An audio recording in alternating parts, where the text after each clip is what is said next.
International Holocaust Remembrance Day is held on the 27th of January, commemorates the victims of the Holocaust, those events between 1933 and 1945, which resulted in the murder of nearly 6 million Jews, 1/3 of the Jewish people, by Nazi Germany. Why the 27th of January? This is the date when the Auschwitz concentration camp, where nearly 1 million Jews were murdered, the day in which that camp was liberated. International Holocaust Remembrance Day was designated as such by the United Nations General Assembly resolution in November of 2005. Annual remembrances are held all around the world on January 27th, most notably at the United States Holocaust Memorial Museum in Washington, which I hope you have had a chance to visit, at Yad Vashem in Jerusalem, which is their Holocaust memorial, and at the UN itself. Holocaust Remembrance Day is a reminder of the humanity of the Jews and of the barbarous costs when this recognition is denied to any people. Under Nazi rule, what began as words of hate ended as murderous deeds. As our guest has stated in another context, anti-Semitism, the hatred of the Jews, is the longest hatred. Shakespeare gives poignancy to this Jewish call for recognition when in Act 3 of his Merchant of Venice, he puts this plea in the mouth of Shylock, a Jewish moneylender. Does not a Jew have eyes? Does not a Jew have hands, organs, human figure, human senses, feelings, and passions? Are we not fed by the same food, hurt with the same weapons, vulnerable to the same illnesses, cured with the same medicine, warmed and cooled by the elements in the same way a Christian is? If you prick us with a needle, do we not bleed? If you tickle us, do we not laugh? And if you poison us, do we not die? Such is the cry of any oppressed group, a call to be seen in full and fellow humanity, to be granted the dignity and respect due all people. But anti-Semitism, the hatred of the Jews, is not merely an item of history. It continues as an evil in our own day.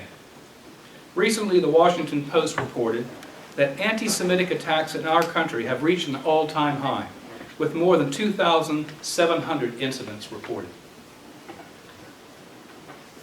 So the need both to remember and to respond is clear. And your being here is a small step in standing against this evil. So thank you for your attendance. To help us better understand what we need to remember and how to respond, I am deeply honored to introduce Dr. Cliff Cain. Dr. Cain holds 2 PhDs, a PhD in Theological Studies from Vanderbilt University and a PhD in Environmental Science from Ricoh University in Tokyo, Japan. He's a published scholar. He's an ordained pastor. He's a former university basketball player and coach. He's a semi-professional photographer with 6 solo exhibits. He is a more than amateur archaeologist with digs in Israel, Turkey, Mexico, Cambodia, Guatemala, and Belize. He has lived a full life. And he recently retired as Harold C.S. Lewis Professor of Religious Studies at Westminster College in Fulton, Missouri. It was during his time at Westminster that the governor of Missouri, Mike Parson, appointed Dr. Cain in 2019 to the statewide Holocaust Education and Awareness Commission. Cliff Cain and his work are on the side of the angels. To help us to remember and to respond in this day's Holocaust Remembrance Day event, please give a gracious Lander welcome to Dr. Cliff Cain.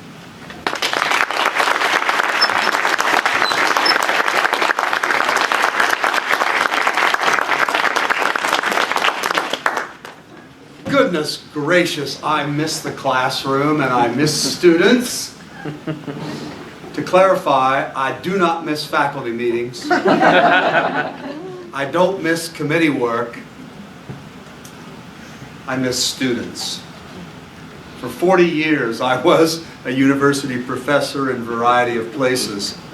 And the thing that I remember most would be the interactions with students and interactions with my colleagues. So thank you for the kind invitation to be here. Thank you for a very gracious introduction by my friend Ashley Woodowis. I only wish my children were here to hear that.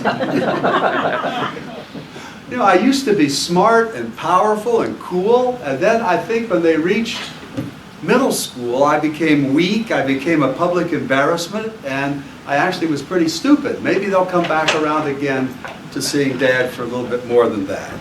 So thank you for the invitation to be here. I live right around the corner, about a 5-minute walk away, and so I'm able to come onto the campus for basketball games, and I'm able to come for concerts and also other lectures. And I want to affirm Lander for holding this particular program today. This is really very, very important, the day before International Holocaust Remembrance Day tomorrow. So I begin this afternoon with a crucial announcement. At the conclusion of today's program, Lander University will lose its academic accreditation. Students will not be permitted to have any other major except for basket weaving and license plate production. There'll be no runs to McDonald's, Walmart, Taco Bell, or any other business establishment outside the hours of 3 p.m. to 5 p.m. each day. No Lander student is permitted to be out after 8 o'clock p.m. That is your curfew. And you must walk wherever you go. You're forbidden to drive cars, take a cab or Uber, use buses, or fly in planes. You may not date anyone who's not your same age, your same collegiate class, your same color, your same socioeconomic class, and from your same hometown. Anyone who violates this rule will have his or her hair cut off, and you'll be paraded naked around the campus, carrying a sign which reads in multiple languages, "I am lower than the lowest worm, I am a defiler, I am nobody." No music is permitted on the campus except the on-hold music provided by Greenwood's County Bank while you're waiting for the customer service folks to pick up. There's no rock, there's no country, there's no blues, no heavy metal, no soul, no funk, no hip-hop, no rap, no reggae, no jazz, no classical, and certainly no disco. All laptops, tablets, iPhones, widescreen TVs, and other communication and information devices will be turned in or else confiscated by the start of next week. You will receive campus information and world information by a new newspaper at Lander entitled Der Richtige Weg, the right way. No movie, save Doolittle, starring Robert Downey Jr., will be shown at local movie theaters, and no streaming of any other movie is permitted by individuals or groups. Lander students will be required to wear identifying beanies on their heads, inscribed with the words, "I am unworthy," in English, Spanish, French, and German. There will be no more intercollegiate athletics for Bearcats. Everything is reduced to on-campus club sports. Lander students must compete against Lander students only. The Lander campus police force will now be equipped with stun guns and AR-15 assault rifles to enforce all of these measures. If you're caught drinking any beer except for Miller 64 Light and smoking any weed, you will be immediately shot on sight. If you break any other law, you will pay by being consigned to the unfinished swimming pool on campus for an indefinite period of time. Professors and staff, you will support these measures, or you will be looking for another job. Your careers will be over, for you will receive no letters of recommendation, and you will summarily be blacklisted and blackballed.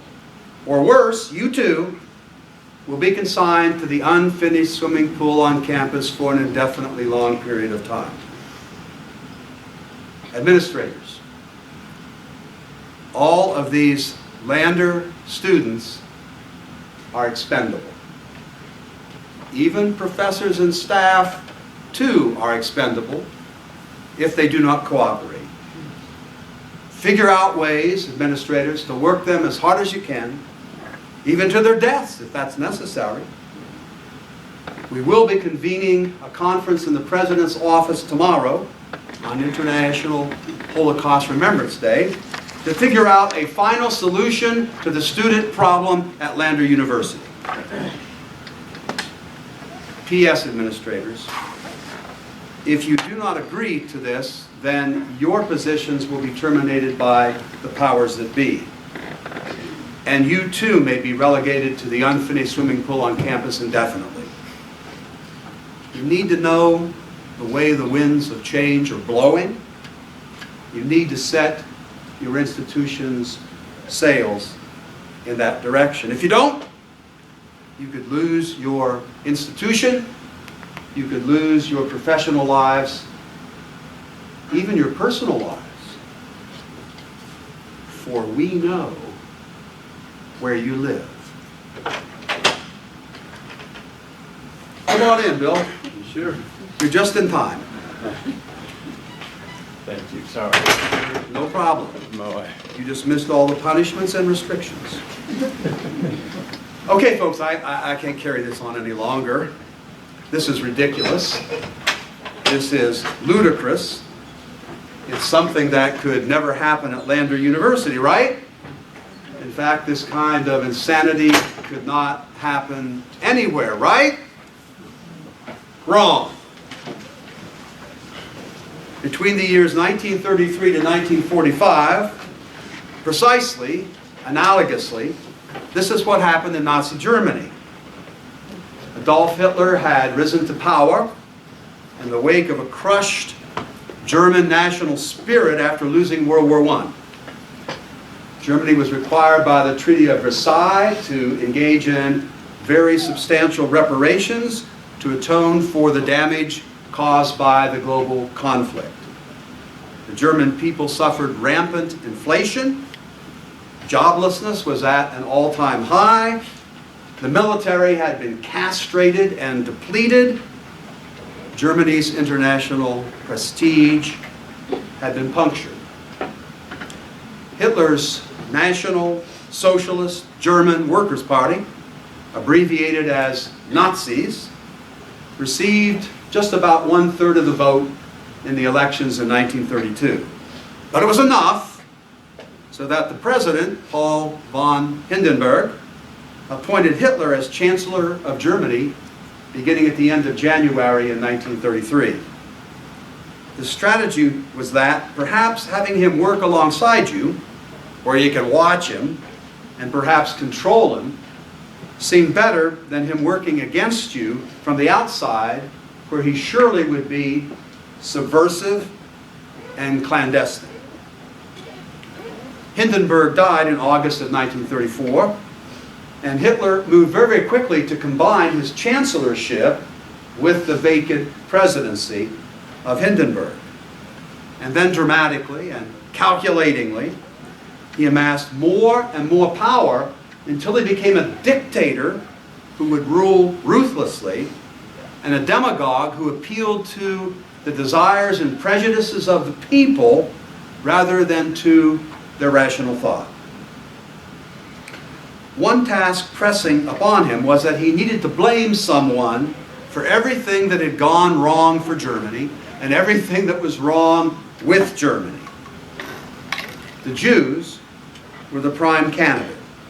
They were small in number, less than 1% of the German population of 65.5 million when Hitler came to power in 1933. They were conspicuous by their dress, their diet, their language, and they had been historic and easy targets in the past. Now, Hitler did not invent anti-Semitism. that is, the hatred of Jews, he simply tapped it for his purposes, as Jews had been scapegoated countless times before. Hitler himself was virulently anti-Semitic, having written in his prison-produced treatise Mein Kampf, My Struggle, which sold 12 million copies between 1925 and 1945. And in that book, he argued that the Jews were parasites on society, and they were fomenting an international conspiracy to take over the world and rule it. Here's but one quote from Mein Kampf. Quote, "The personification of the devil as the symbol of all evil assumes the living shape of the Jew," unquote. Plus the book Protocols of the Learned Elders of Zion, originally published in 1905 in Russia, purported to reveal a secret Jewish plot to dominate the world. This, of course, was a fabrication, a supposed expose that pointed to the learned elders of Zion, Jews, as the leaders of this worldwide conspiracy. Detroit car manufacturer Henry Ford published an English translation of the Protocols, known as the International Jew, come on in 1920 in his newspaper up in Michigan called the Dearborn Independent. So Hitler's Mein Kampf also echoes the lies and the slander of the Protocols, and the Nazi Party published 23 editions of the Protocols between 1919 and 1929. So as a result, Hitler banned Jews from professions that they had enjoyed and which gave them some degree of educational credit, some social prestige, some economic clout, and previously some safety. That is, doctors, lawyers, bankers, professors, government officials, etc. In this sense, they lost their accreditation. They were barred from influential positions and were pushed down further and further and further, and finally relegated to the status of unworthy. In German, the word is Untermensch, which means subhuman, less than human, and in some contexts means fiendish. These bans were part of the Nuremberg race laws enacted in 1935. Other rules included these. Jews can only shop between 3 o'clock and 5 o'clock on a daily basis. Jewish businesses and shops are boycotted. There is a curfew beginning at 8 o'clock at night. Jews are not allowed to use public transportation nor drive cars, even if they own one. Racial purity must be maintained. There will be no intermixing of Jews and non-Jews.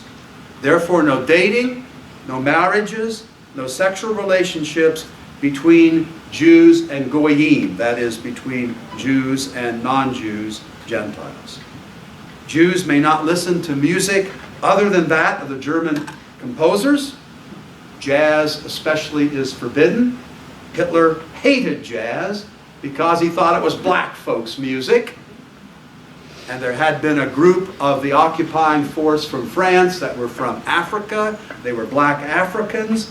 They interrelated with some German women, and what was produced, in Hitler's words, were Sudetenland bastards, persons who were half black and half Caucasian. Radios, there were no laptops, cell phones, smartwatches back then, were to be turned in, and information was propagated by, first off, newspapers such as Der Stürmer. This newspaper indicted the Jews as responsible for all of Germany's problems. The Jews were Germany's worst nightmare. The Jews constituted Germany's, what's the word I'm looking for? Misfortune. And there were propaganda movies out like Der ewige Jude, the Eternal Jew, which portrayed Jews as rats, since they seemed to migrate together in a pack. This film, back in 1940, assured the general public that killing Jews like rats is not a crime, but simply a necessity. I'll quote them: "For a pure and clean German society needed to be rid of rats." Joseph Goebbels was in charge of such propaganda. Interesting looking fellow, would you not agree? Marginally, I will just say that this is the reaction he gave when he realized that the photograph taken of him was by a very prominent Jewish photographer. It did not make his day. So he was the Reich Minister for Public Enlightenment and Propaganda. And unfortunately for Jews, and unfortunately for every other person in the world, he was very good at it. Hitler claimed that he had borrowed some of these 1935 Nuremberg race law restrictions from the Jim Crow laws of the United States of America, a claim that gives me as an American cause to pause and not leap to such an innocent and self-righteous indictment of German society under Hitler. Then the night of broken glass, Kristallnacht, erupted on November 9th, 1938. German businesses were trashed, 267 synagogues were burned, nearly 100 Jews were killed, and 30,000 Jewish males were rounded up and arrested. Initially, Jews had to wear identification tags that marked them as different, the yellow star. This was not a German invention, for in earlier centuries, other countries did the same thing. For example, in 1275 in England, Jews over the age of 7 were required to wear a piece of yellow taffeta cloth in the form of the tablets of the law, that's the 10 Commandments, I'll quote it, 6 fingers long and 3 fingers wide over the left chest of the outer garment. Then Jews were assembled, consolidated in ghettos, separated from the rest of society. So when they played soccer and they sang in groups, it would be restricted to fellow Jews within the walls of the ghettos and the barbed wire. However, some Jews were allowed outside the perimeter to work, especially in industries that would first enable and then sustain the German war effort. Hitler formed enforcement units for these rules and restrictions. The brown shirts, the stormtroopers, were largely thugs and ne'er-do-wells who went around beating up people who opposed the Nazi Party, beating up people who disobeyed rules and regulations, beat up people who were marked with yellow stars as Jews. Hitler also formed the SS, the Schutzstaffel, who were his personal bodyguards. So popular did it become to be a bodyguard of Hitler that the numbers grew and became a private army. A private army of, guess what? 250,000 people. The Gestapo, headed up by the career-ambitious Heinrich Himmler, was a secret police that gathered intelligence on enemies and undesirables and sought informers and betrayers, especially in regard to Jews, whether Jews were in the open or Jews were in hiding. Such an effort to restrict, to identify, to gather, to separate, to concentrate, to annihilate required widespread cooperation. The resistance to Hitler was minimal, and the university and the church were more compliant than they were defiant. In fact, the minds of the university devised the killing apparatus for use at the extermination camps, and many, if not most, of church pastors and priests got on board and proclaimed Hitler as the new Messiah who would lead Germany back to greatness again. In fact, pastors and priests who were pro-Nazi in appearance or in reality, and who encouraged the members of their congregations to be the same, they received money, they received stipends for their loyalty. there's a prayer. I don't know whether you can see it all the way in the back, so I will read it. These were prayers that were to be delivered before and after you ate, and they were prayers of thanksgiving and gratitude to Adolf Hitler as a Führer. The word Führer means leader or lord. So before meals, you were to pray, Führer, my Führer, bequeathed to me by the Lord, protect and preserve me as long as I live. Thou hast rescued Germany from deepest distress. I thank thee today for my daily bread. Abideth thou long with me, forsaketh me not. Führer, my faith and my light. Heil, mein Führer. Then after meals, thank thee for this bountiful meal, protector of youth and friend of the aged. I know thou hast cares, but worry not. I am with thee by day and by night. Lie thy head in my lap. Be assured, my Führer, that thou art great. Hail, mein Führer. Persons were asked, required, demanded to sign oaths of allegiance to Hitler. Some refused, most did not.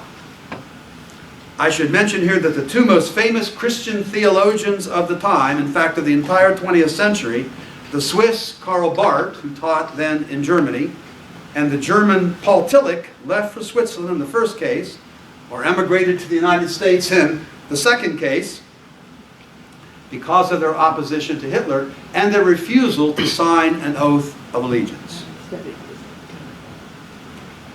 A final solution to the Jewish question, the Jugendfrage, was determined at a conference center in a suburb of Berlin called Wannsee in January of 1942. The meeting was chaired by SS officer Reinhard Heydrich, and notes were taken and a report was compiled by Adolf Eichmann. You may know that name, Adolf Eichmann, because he was the one that engineered the transport of Jews from detention centers to the concentration camps where they would be exterminated.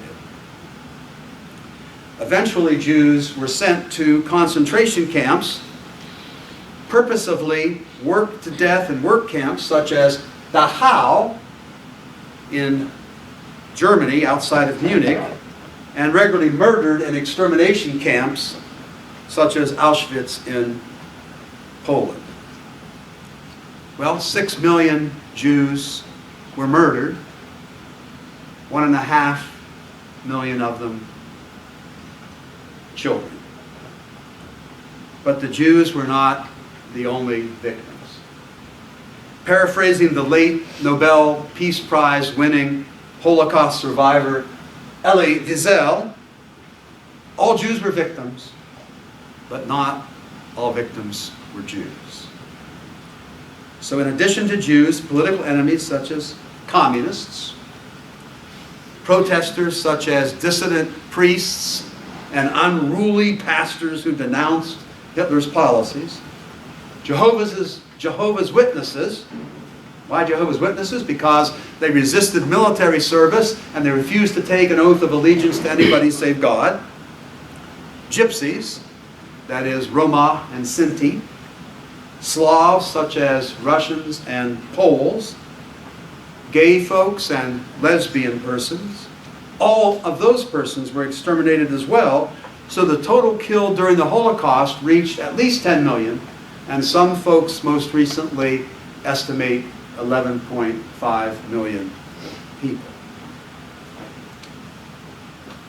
Well, these are gruesome and horrible facts. And it was painful for me to recite them to you. So why remember? Why bring these things up? I mean, isn't it better to forget bad things? A botched athletic contest like TCU's lopsided football loss to Georgia in the national championship game? An F on an exam? An F in Professor Woodowiss's course? A failed marriage? Being fired from a job? being rejected by the one you love, the disappointment that comes from a friend whom you trusted and simply let you down. Aren't these experiences simply to be forgotten?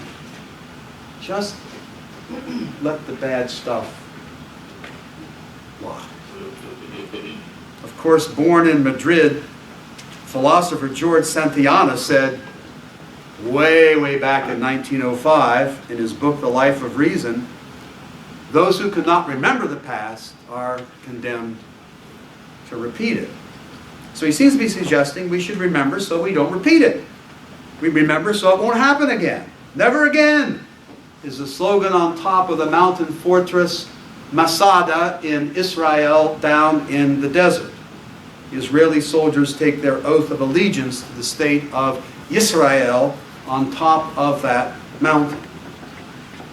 However, genocide, which is what? The premeditated murder of a certain group of persons based only on who or what they are, has happened again after the Holocaust.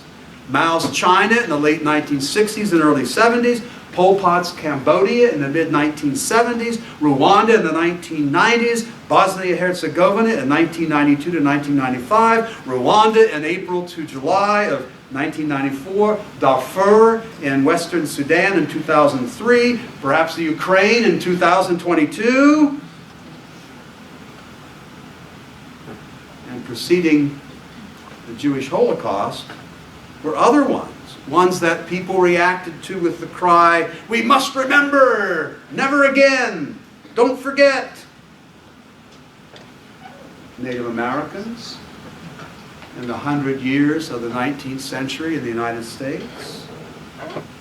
The Armenians in the first quarter of the 20th century from 1915 to 1923. The Russians under Stalin in the 1930s. But the Jewish Holocaust was so meticulously orchestrated, so systematically organized, so systemically widespread, so diabolical, that a lot of folks consider that to be the Holocaust, and is the one that certainly has been studied over time and in our time.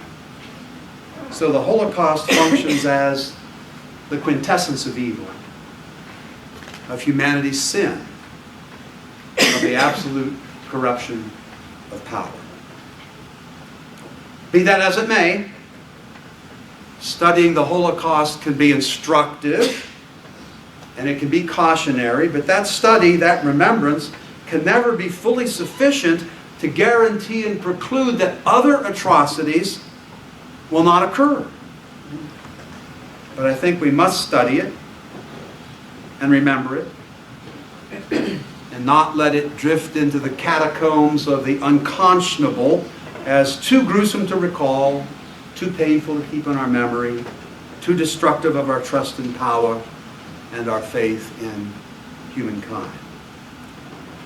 As the late writer, activist, civil rights leader James Baldwin once said in an interview, "Not all that is faced can be changed, but nothing can be changed unless it is faced." Got that one? I think James Baldwin was right. Not all that is faced can be changed, but nothing can be changed unless it is faced. Well, having not forgotten, but remembered the Holocaust, I think we can make at least 6 responses to that remembrance. And here they are.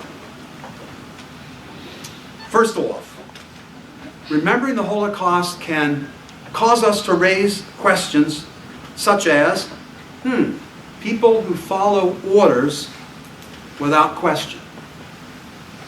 Hermann Göring, who was the head of the Luftwaffe, he founded the Gestapo, which Heinrich Himmler would take over.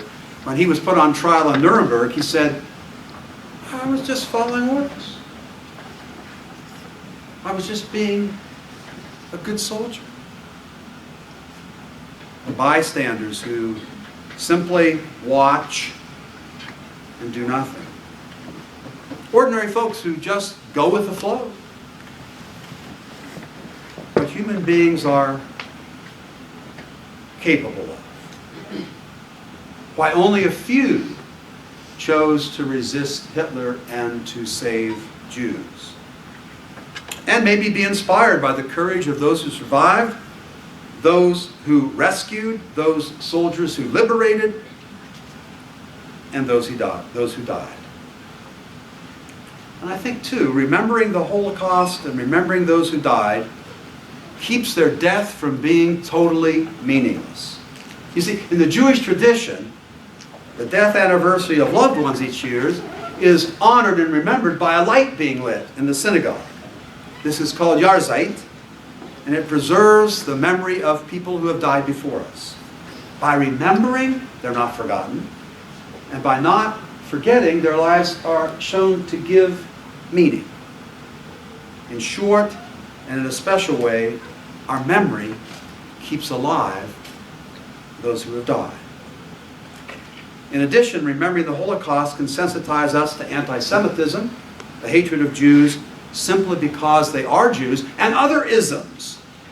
Isms like racism, like sexism, like heterosexism, where persons are victimized, they're discriminated against, they're demeaned, they're demoted, and sometimes they're destroyed simply because of who or what they are. And somewhat selfishly, remembering the Holocaust can remind us of our own precarious survival, our own vulnerability in becoming victims ourselves. Martin Niemöller, a German Lutheran pastor who started out as pro-Nazi, then became anti-Nazi when he realized what was going on, and as a result he was imprisoned for 7 years at the concentration camp Dachau outside of Munich. And he had this to say about his experience. You can read it and I'll say it. First they came for the commies. I didn't speak up because I wasn't a communist. Then they came for the trade unionists. I didn't speak up because I didn't belong to a trade union. They came for the Jews and I didn't speak out because I was a Christian. They came for the Catholics. I didn't speak out because I was Protestant. And then they came for me. And by then, there was no one left to speak out. Response number 2. Another enduring lesson of the Holocaust is that the genocide of Jews succeeded not only because of what I would call the industry of death and the technology of terror, but because of the state-sanctioned incitement to hate. This teaching of contempt. This demonizing the other. This is where it all began. As the Canadian courts affirmed in upholding the constitutionality of anti-hate legislation, I'll quote them, "The Holocaust did not begin in the gas chambers. It began with words." End of quote. That is one of the chilling facts of history. That's one of the catastrophic effects of anti-Semitism. I'll say it again. The Holocaust did not begin in the gas chambers. It began with words. So another response to remembering the Holocaust is to be sensitized to words and the actions those words produce that put down people and demote them and demonize them, because when you do that to people, then you can be prepared to do awful things to them. Response number 3. By remembering the Holocaust, we can become aware of the danger of silence and the consequences of indifference. The Holocaust succeeded not only because of the state-sanctioned culture of hate and the industry of death, but because of what I would call crimes of indifference. I would call them conspiracies of silence. History already witnessed 3 decades ago an appalling indifference and inaction to the unspeakable genocide in Africa and Rwanda in 1994. Unspeakable because that genocide was preventable. No one can say that no one knew about it. The world knew, but it did not act. Just as the world knew and did not act to stop the genocide in Darfur, also in Africa, in 2003. Indifference, not caring. Inaction, not doing anything, always mean coming down on the side of the victimizer and not on the side of the victim. Indifference in the face of evil is acquiescence with evil itself. As the late Anglican Archbishop Desmond Tutu put it, if you are neutral in situations of injustice, you've chosen the side of the oppressor. And Elie Wiesel adds, we must take sides. Being neutral helps the oppressor, never the victim. Silence encourages the tormentor, never the tormented. South American theologian Paulo Freire chimes in, washing one's hands of the conflict between the powerful and the powerless means to side with the powerful, not to be neutral. And before him, Martin Luther King Jr. admonishes, I love the way he says this, the hottest place in hell is reserved for those who remain neutral in times of great moral conflict. An individual who accepts evil without protesting it is really cooperating with it. Response number 4. There are 6. So we're getting there. So hang in there. So I need to distribute vitamins. You need some caffeine. As a former athlete, we begin to do jumping jacks. Okay, are you in there? Okay. Response number 4. Remembering the Holocaust can remind us that if the 20th century symbolized by the Holocaust was the age of atrocity, it was also the age of impunity. What do I mean by impunity? What's impunity? Not being held accountable, right? Not having to pay the consequences for being bad. Nothing happens to you, right? You get off. Despite the attempts of the international Nuremberg trials from November of 1945 to October of 1946, only a few Nazi perpetrators were brought to justice. How many? 24. 24. So just as there must be no sanctuary for hate, no refuge out there for bigotry, there must be no sanctuary for genocidal enemies of humankind. Perpetrators of death and destruction must be held accountable for their crimes against humanity. For me, the implications for Vladimir Putin and the Ukraine are all too obvious. Response number 5. Remembering the Holocaust prompts us to ask ethical questions about the knowledge promoted by the university and the religious proclamations of the church. I'm going to say that one again. Remembering the Holocaust prompts us to ask ethical questions about the knowledge prompted by the university, capital U, and the religious proclamations of the church, capital C. Do these benefit humankind or result in the maiming and the destruction of human beings?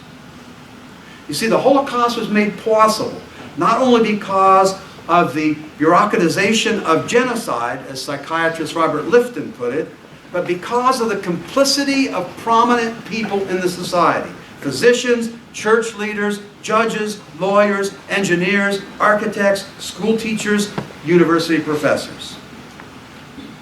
Indeed, one only has to read Gerhard Müller's book entitled Hitler's Justice to appreciate the complicity and criminality of judges and lawyers in the Holocaust.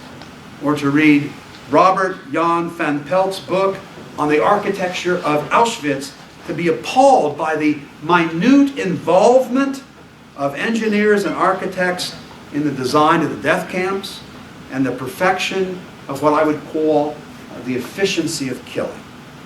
As Elie Wiesel exclaimed, these are tough words, cold-blooded murder and culture did not exclude each other.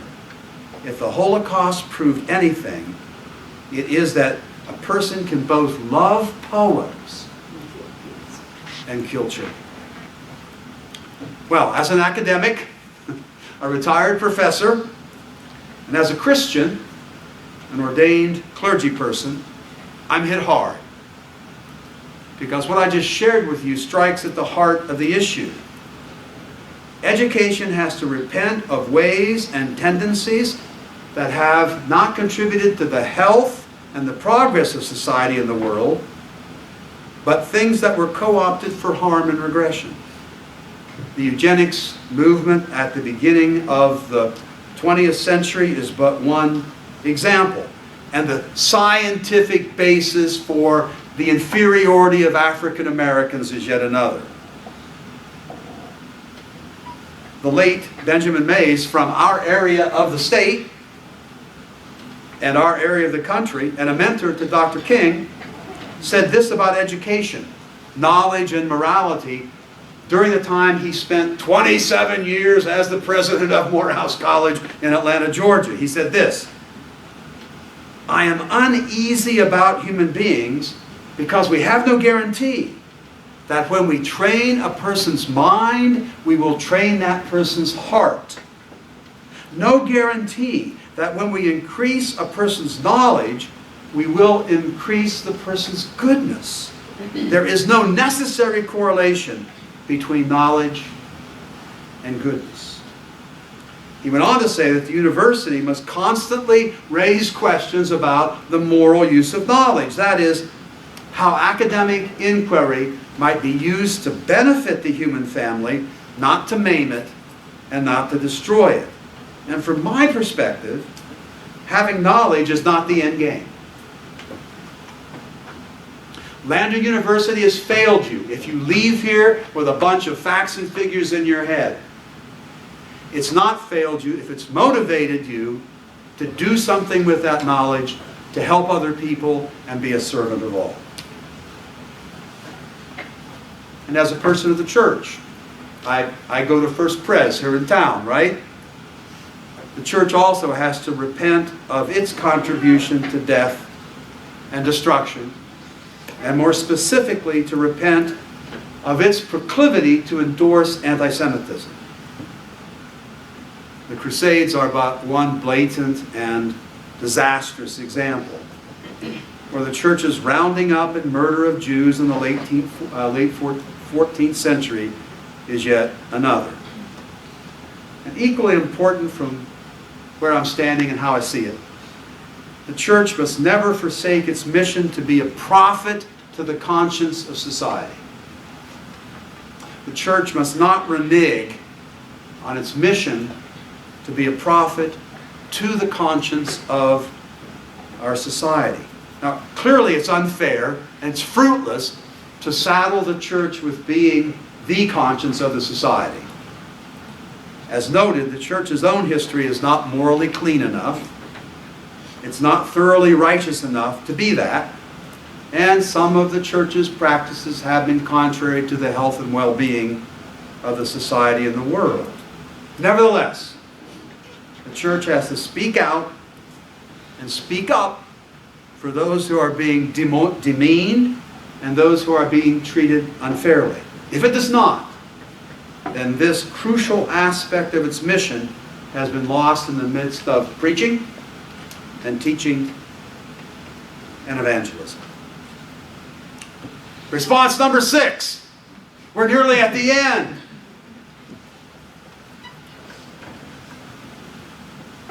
Remembering the Holocaust teaches us that the genocide of Jews occurred not only because of the vulnerability of the powerless, but also because of the powerlessness of the vulnerable.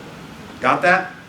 The genocide of Jews occurred not only because of the vulnerability of the powerless, but also because of the powerlessness of the vulnerable.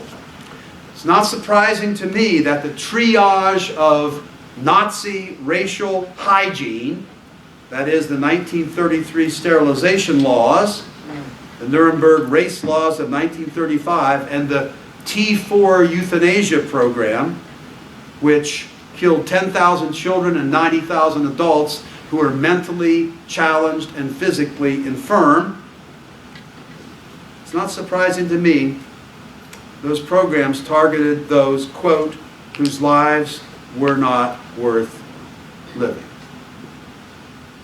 Those whose lives were not worth living. And it is not unrevealing, as Professor Henry Friedlander points out in his work, The Origins of Nazi Genocide, that the first group targeted for killing was the disabled. And so, it's our responsibility as citizens of the world to give voice to the voiceless as we seek to empower the powerless, be they the disabled, the poor, the refugee, the elderly, people of color, the women victims of violence, the vulnerable child, the most vulnerable of the vulnerable. And so we remember. We remember. And we can respond that we will never again be silent or indifferent in the face of evil. We may not be able to guarantee no future Holocaust, no repetition of the past, but we can guarantee that we will not be quiet and we will not be complicit in the face of injustice and evil. Edmund Burke wrote, "The only thing necessary for the triumph of evil is for good persons to do nothing." The only thing necessary for the triumph of evil is for good persons to do nothing.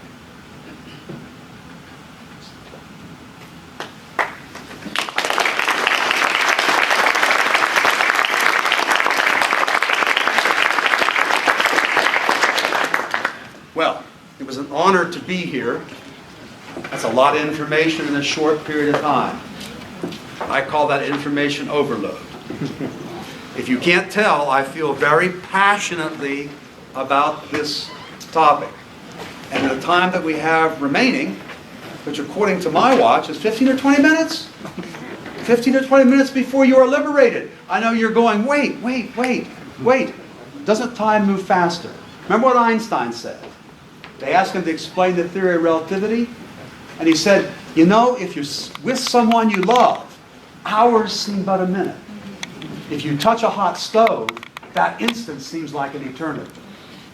You're either feeling like, well, the time went by quickly, or, oh my God, it went by ever so painfully slow. As an athlete, I'm going to tell you, and as a coach, when you were up by 3 or 4 points with time running out, you wanted that clock to move as fast as possible, right? And if you were down 20, with about 8 minutes left, slow that clock down, please. We don't have a chance without that. So we've got a chance to get some of your comments, some of your questions, and I'd be pleased to entertain those now. So what are you thinking? Fire away, ma'am. You get the first shot.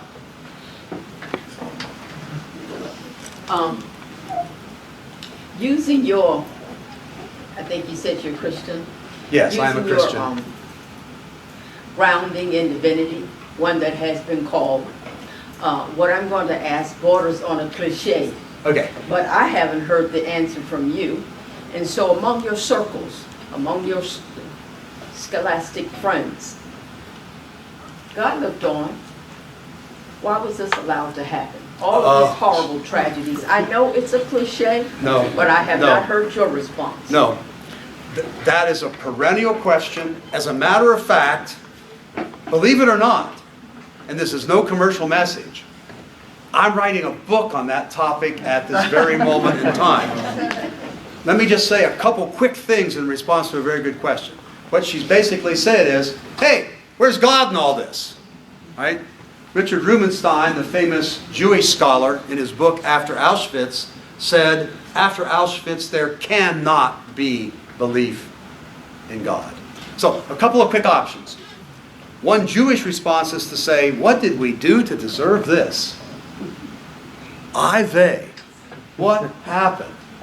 What could we possibly have done to deserve this? Because the good things that happen to you in life, those are blessings and rewards from God. And the bad things that happen to you in life, those are punishments for things you've done wrong. What in the world could we have done to deserve that kind of punishment? That's one answer. Another answer is to say, God preserves, like a parent, human freedom. And when people choose to screw up, then God lets that human freedom play itself out. The example would be my children, who sometimes listen to me and most of the time do not. And they have to suffer the consequences of their bad actions. The only problem with that is sometimes God does jump in and sets things right, when the Israelites are in trouble and there's things going on, and Jesus is crucified, there comes Easter, and so that answer is not fully satisfactory. Another answer is that God has tremendous power, but God does not cause everything to happen that happens. That can be somewhat persuasive because it means that the Holocaust was not God's will. That God did not intend that, want that. It wasn't punishment. And if God could have jumped in to set things right when the Germans had so abused their freedom, God either chose not to for some reason, or God couldn't. The good thing about that is God's love and goodness are preserved, but God's power to be in charge of things is lost. There are about 6 or 7 other possibilities. Each one of them has a helpful thing to contribute. Every one of them has a negative criticism that you have to endure. One answer is, I just don't know. Right? I just don't know. The ways of God are not my ways, and the thoughts of God are not my thoughts, and so I just don't know why that can be the case. But it was.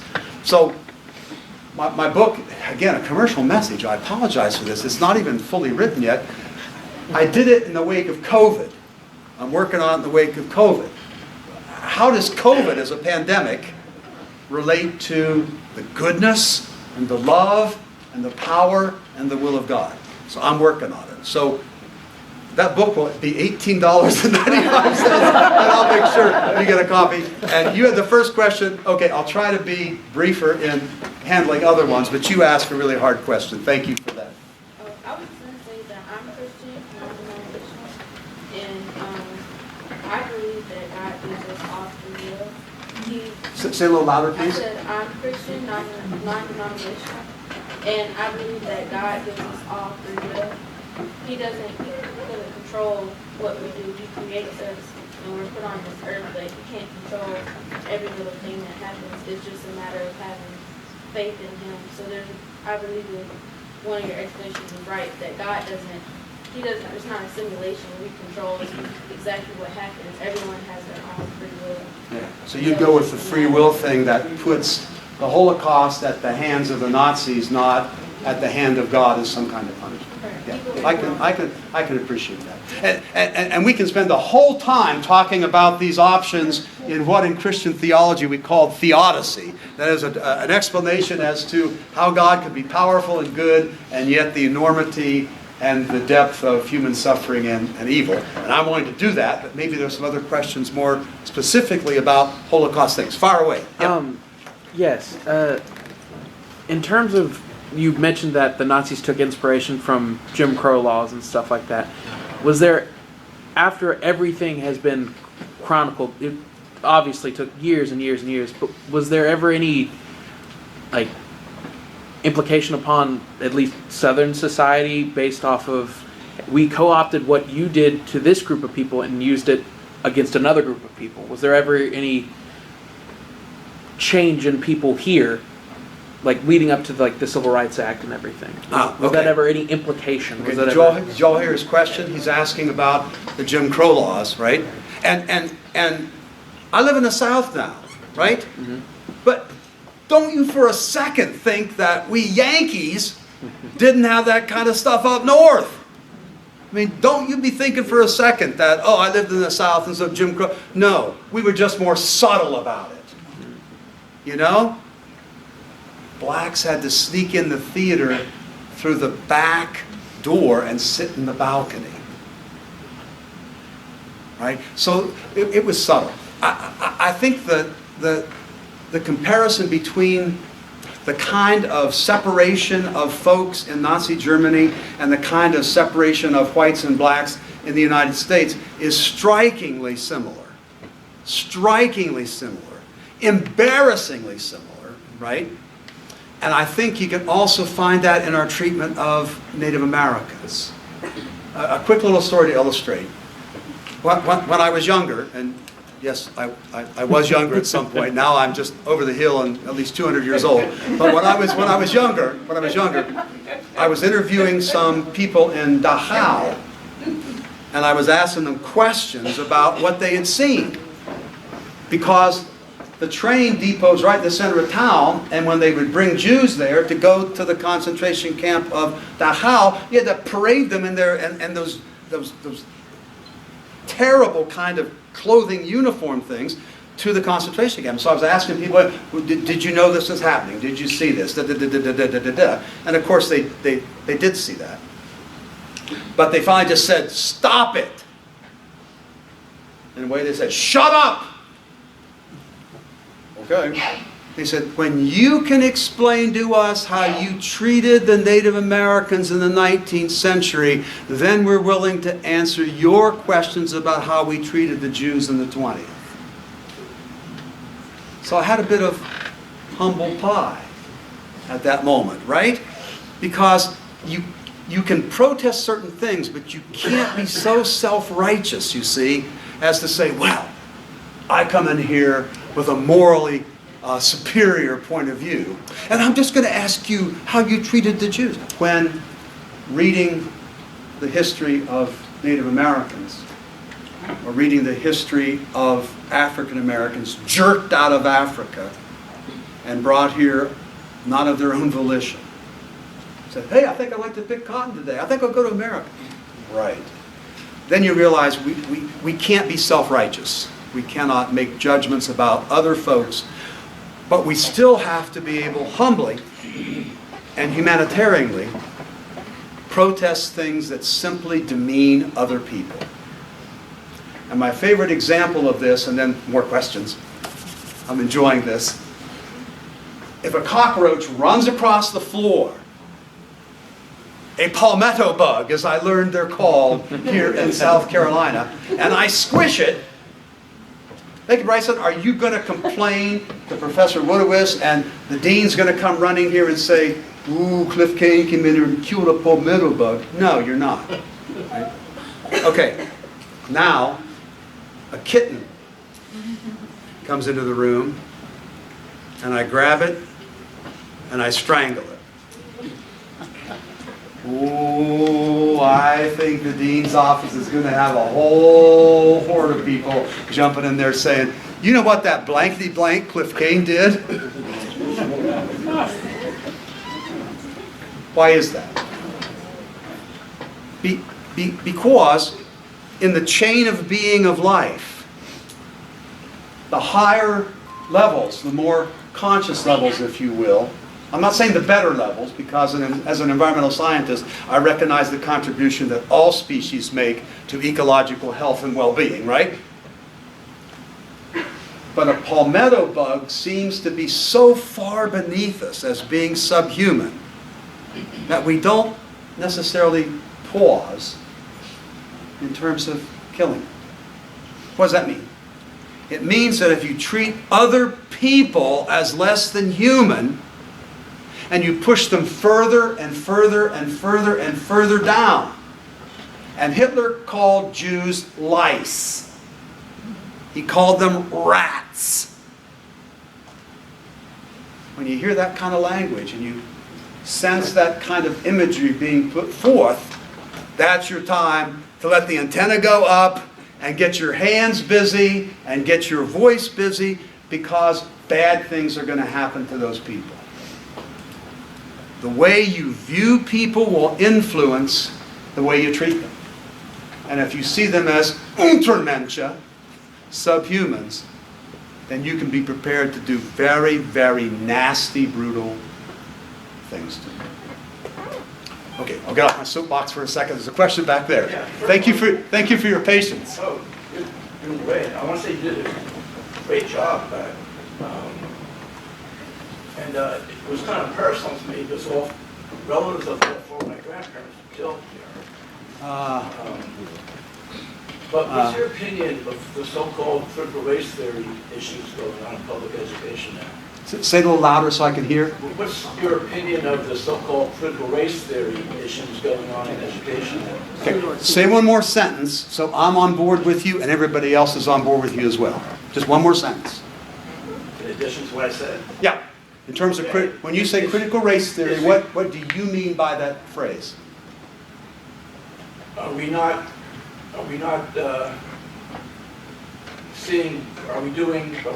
not doing the Holocaust, studying history so that it might repeat itself? Ah, okay. If that's what you mean by that, then I would say this. You know, when I think about my family's history, or I think about my own personal history, there are some moments in my life where I was a splendid human being, I'm here to tell you. And there were times when I was an unadulterated jerk, right? And so my history as a person has both of those in there. And I've tried to learn from my mistakes. My mistakes have been legion, but I've tried to learn from them and try to become a better person, right? Why can't it be the same way about a society's history or a nation's history? There are some things in this country that I am incredibly proud about. And I see things like democracy in a lot of trouble around the world, and it's even sometimes imperiled in our own United States of America. Right? But there are good things going on. I've lived enough places outside of the United States. I've enjoyed them. I've learned from them. I've gone to school at those places. But there's no place like the United States for me, for whatever reason. But we're certainly not perfect. And anti-Semitism wasn't restricted to Europe. There was a Nazi party here in the United States that had a rally of tens of thousands of people in New York City when Hitler was rising to power in Germany. So we have to address those things. To pretend they didn't occur is to bury our head in the sand. So we've got to come to know those things. And we've got to understand what it means for me as a white American male to have three undeserved privileges. I'm white, that gives me an advantage. I'm male, that gives me an advantage. I'm an American, that gives me an advantage. Not to be aware of that. And then try to think about the ways that people have related across the lines that divide. You see, different is not inferior. Even though sociologically and psychologically sometimes people want to go there, because I can be really better than someone, you know. We've got to address that. So I have no problem at all with airing the dirty laundry as long as we dedicate ourselves to improving things and making it a better society, where everybody's included. And it doesn't matter whether you're a white male like you and me, whether you're African American, whether you're Asian Americans, and you know just what happened out in California a few days ago. So we got problems with Asian hate crimes as well. We're just a tossed salad in this United States, and we better just begin to appreciate that, because our survival as a democratic society hangs in the balance. So it's a big deal for me. Sorry, I'll get off my soapbox, but I feel very strongly about that as well. Yeah. Maybe one more question. Bill, you got a question? You got a zip? Okay. Yeah. That's Bill's wife, and so Bill, you're on your own now, buddy. Okay. You are fully unsupervised, and I don't know about the rest of you. I don't know about the rest of you, but I'm getting nervous that Bill's supervisory person has gone. Presentation you had, so you should. No, Hitler had this thing about the perfect race, Yes. and one of the first things you said about the races to me hit home. That he certainly wasn't perfect. Well, you tell him his race theory. He wanted to have the perfect race. Yeah. Yeah. And here's the thing that is bothersome about that. Well, first off, there are representatives of Jews in all races. There are African Jews, black Jews, there are Caucasian Jews, and there are Asian Jews, right? So there are representatives of Jews in all those. So his notion was we got the Jewish race, and they're bad. And we got the Aryan race, people who are blonde-haired and blue-eyed and white-skinned and athletically fit. And then you look about the people who are around him, and they are the exact opposite of that. Hitler himself was 5'9" tall, nothing matter being 5'9" tall. He had spindly little legs, a caved-in chest. He suffered from Parkinson's disease, and yet he kind of says he was wonderful in the Aryan race. Or Joseph Goebbels, who was his propaganda minister. We had his picture up on the screen. He's 5'5" tall. He unfortunately had a physical handicap. He had a congenitally infirm right leg that twisted in. He walked with a limp. He walked with a brace. So that was just a mythology of setting up races so you could have the notion of the bad race, the Jews, who are responsible for everything that happens that's really rotten, bad, stinking, and regrettable. And then you got the Aryan race representing everything that's really good. So we got to get rid of the ones that are simply not valuable and don't contribute to the society so that the Aryan race can prevail. So that notion of an artificial race theory was very important to Adolf Hitler. And he was willing to look to nature to say, well, we know we selectively breed cattle to give more milk and chickens to lay more eggs, etc., etc., etc. So we ought to do the same thing with human beings. We ought to be able to breed out, if you will, undesirable characteristics. And so he went about that kind of business. It was called eugenics. It was popular in the United States and also in Great Britain. And when he was pressed about that bill, he responded not only with the Jim Crow laws in regard to what he was doing with segregating Jews and so forth, he also talked about the eugenics movement as being something popular in the United States and Great Britain. He was just simply following the British and American lead. But, okay, you get the last question then. It is a full time out, and we have to get to the end. Well, most people in this room attend some sort of Christian church. Uh-huh. But on Sunday, they repeat words that suggest that only Christians know God and can lead us to understanding of God's will. And yet, most of it, well, I'm not going to say most of it, across the world, we have people who are Jews or Muslims or Buddhists, Hindus, Sikhs, Shintoists, etc., etc. And Yeah. they are seeking God, and I think their vision is as valuable as our own. But we start out in our lives as American Christians thinking that we're the only ones who have a valid... A quick response to that, because that's worth about 45 minutes of conversation as well. Let me just say this. You can either, I'm a Christian, and you can either look at other religions as being totally false, misleading, they're demonic, they have nothing to contribute, and these people are all bad. Or you can think to yourself, there are different ways to be religious. And are there ways for me as a Christian to learn from what it means to be Jewish or Muslim or Hindu without sacrificing my own faith, but enriching my own faith by that kind of interfaith dialogue. My belief is I don't feel threatened by people who are Muslim and Jewish, but my cardiologist is Hindu, my attorney is Jewish, the guy who had an accident in front of my house when I first moved in here 2 years ago teaches here at Lander University, he's Muslim.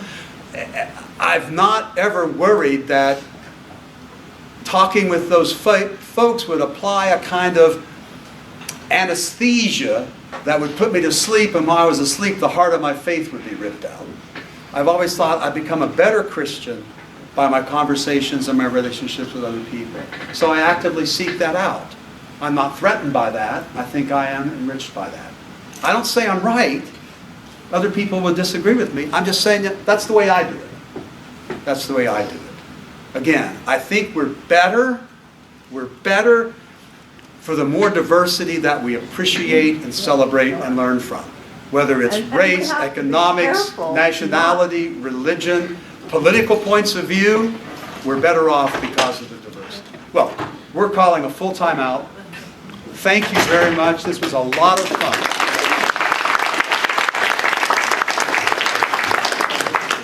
Thank you for being here. If you want more information, we have an information sheet available for you.